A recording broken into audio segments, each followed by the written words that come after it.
I am the creator. Your first job is to observe and enter my creation.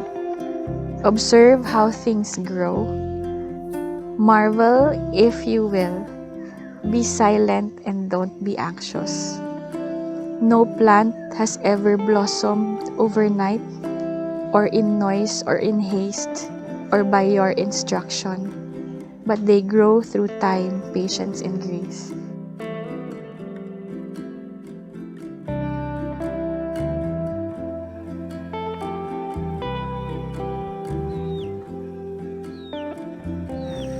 My name is Joy Sanchez. I'm the president of Vitaliana Farms.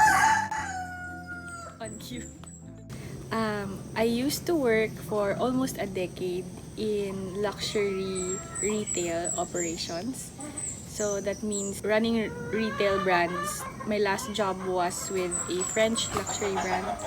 I worked there for almost 5 years.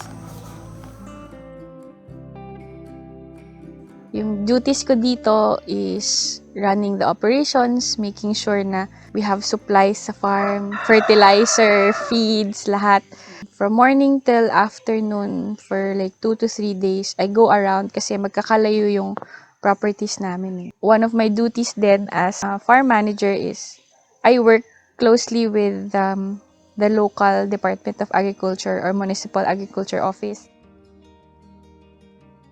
Work culture sa luxury brands, walang weekends na off, walang holidays na off. So, grabe yung work. And then, it was such a rat race because we were in sales. So, there's always a target to chase. The environment is very competitive.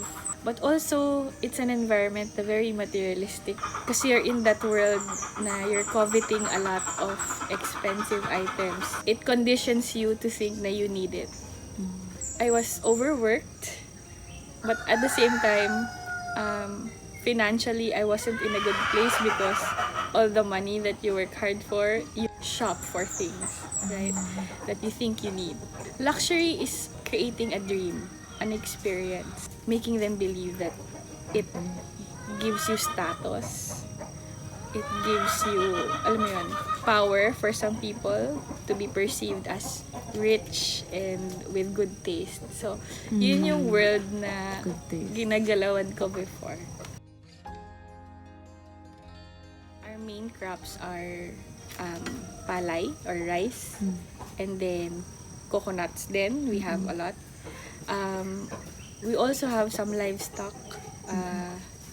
tapos fruit-bearing trees and other crops. So, seasonally, nagpa-plant kami ng, let's say, ginger, peanuts, corn. So, depende dun sa nakikita naming demand sa market. I was starting to feel the burnout in the rat race. There was something about it na even if you acquire expensive things, I had the most expensive bags. To my friends, it seems such a glamorous job. Even if I achieved at work, it wasn't so much rewarding. Parang may kulang. Then I started to join like a parang prayer group, retreats, ganyan. I started to seek God and finding myself in the process. It's not just one decision, it's a series. Parang I have an evidence. This is my journal from 8 years ago. In January 2015, stay safe in my garden. Remain quiet and observe. I want you to observe my majesty and not control what's growing inside of you and inside my garden. So that was the start. It's just observing nature and realizing that nature is God's creation. It's like entering the mind of God if you're observing nature. Like nature, my identity is evolving. It's a mixed farm, meaning we have palayan and it's traditional rice farming. Pero in areas that we can do natural farming, we go for that. So what is natural farming? It's responsible farming, being considerate with your impact sa nature, considerate sa impact mo sa local community. commercial way of raising pigs, sementado siya, tapos maliliit yung pen. Ang objective kasi ng commercial is money. So, nasa-sacrifice yung well-being ng pigs. Kaya maliliit yung pen, bukod sa mas mura yung construction, yung pen na maliliit, hindi sila makagalaw. So, mas tataba sila. Yung energy nila just spent on eating, di ba? So, yung mga pigs, mahilig sila mag-od-od or mag-dig using their nose. Ang mix namin sa pit is lahat ng farm waste. So, may makakita kaming kahoy, mga coconut husk, lalagay namin dito. And then, kasama sa mix is may formula siya. May soil, may rice hull, salt na nilalagay, and meron din kaming charcoal in a form of carbonized rice hull. So, what that does is, it deodorizes it. Pangalawa, maganda yung apakan nila. Pangatlo, source of minerals. Paminsan kasi pag nagdidig sila, nai-ingest nila eh. So may nai-ingest silang mineral, may nai-ingest silang salt, which is good for their diet. And sa mga ibang commercial farms, wala sila halos nakikitang araw. Pero here, naarawan sila. Kasi good yung vitamin D for the pigs to absorb yung vitamins. So, namimimik mo yung natural environment nila, di ba? This kind of farming is also good for the environment kasi in our barangay, may scarcity ng tubig. So, yung mga pigs namin hindi naliligo yan until i-harvest. Yung mga commercially grown pigs, almost everyday kailangan sila basahin dahil nag-overheat sila. And one of the reasons na nag-overheat sila, yung feeds nila usually maraming chemical. So we get all natural feeds. Or sometimes yung puno ng saging, pwede mo yun i-ferment and then you feed them as vegetables to the pigs. So wala kang farm waste. Diba? So we save on water dahil hindi sila naligo. We save tons of water. Pangatlo, we're not polluting the environment. Yeah. So sa amin, lahat ng dumi napupunta sa pit. And when we harvest the pigs, we harvest the pit and then we process it for 6 months. We put microorganism, we put other beneficial microorganism para magde-decompose siya. In 6 months, you have very good compost. Fit for vegetables, tas wala na yung pathogens ng dumi. Yan si Beyonce. Hi, Beyonce! Sometimes, in companies, you're just a number, producing like millions of sales. But you're the only maybe daughter your parents have. You're the only sister to your kapatids, di ba? So, I realized that I wasn't spending enough time with my family, with people who matter to me. Isa sa mga personal decision ko. So, my dad is, at that time, 7 years ago, started his retirement. And sabi niya, itong nabili niyang maliit na property sa bukid, he wanted to work on it, parang retirement activity. And a personal decision to be a good daughter was to serve him. Sabi ko, pagda-drive kita pa, sama-sama ako sa'yo, di ba? So, we started driving from Manila to Candelaria every week. Wala pa tong kuryente before, as in from Bacod to kuryente, tas maliit na cottage para tulugan. Everything nag-start from scratch, no? I started resigning and then I entered a business. I was in luxury bag cleaning naman. It helped me gain back my time.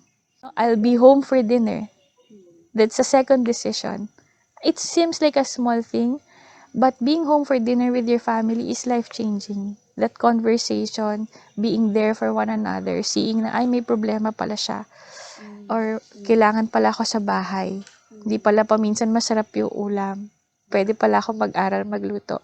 It's a series of those things na I designed the life that I want. Diba? Isa pang life-changing sa akin, dati sa sobrang trabaho ko, wala akong hobby. Intentionally, naghanap ako ng hobby. Since my dad was into bird watching, I got into it. I promised myself, after I resign, I will no longer be employed. This is retirement. Tapos nagtawanan sila.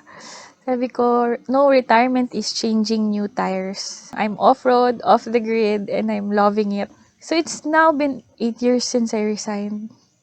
My life is so different, radically different. Everything I have, parang hand-me-down lang. Kasi it's the seeking what is honestly true, what is really meaningful, without the opinion of other people. It's also a decision not to people please, na I have to be a certain level of successful and beautiful for you. I need this gadget because for you to think highly of me. Nawala yun eh. Isip ko, ito, gusto ko ba to? Self-discovery siya. Favorite ko yung sunset sa Palayan. Iba yung view eh. Iba yung view ng Palayan. Favorite ko rin makapagkwentuhan dahil madaldal ako. So, pupuntahan ko yung mga magsasaka pa minsan nakikipagkwentuhan. Yung nursery ng piglets. So, for some reason, parang yung baby animals, they have this, parang effect on us, no? Parang very warm sa heart. Any baby animal that I see, sobrang enjoy ako. One of our advocacies is to promote Philippine native trees. So we have quite a number here. Around us, we have a kamagong, bangkal, we have dita tree, we have naras here. But we also have a mini arboretum of dipterocarps.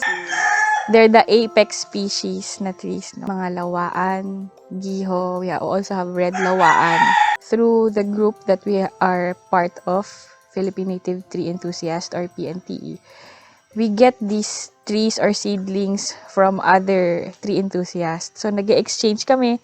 And the goal is really to collect and grow mga endemic endangered trees in hopes na they will one day become mother trees so we can save the species. Mindful kami that yung farm namin will be a place where wildlife and humans can coexist. When we started planting native trees, we started seeing the wild birds here. So we've recorded 44 species of wild birds, civet cats, 4 species of snakes, monitor lizard. May time na may bugs na sobrang weird yung itsura. And then, nung in-upload ko, some people said, that bug is endangered. So parang sige, kahit ubusin yung halaman, okay lang. It's not a manicured farm and it's intentionally that way. If you really love nature and wildlife, you'll occupy the smallest space possible. Hindi kami maglalagay ng malaking structure here. That's all intentional. Dati, nung nag-start to, ni isang puno, wala. Tapos pag tinanong mo yung mga matatandang farmer na born and raised here, this used to be a forest.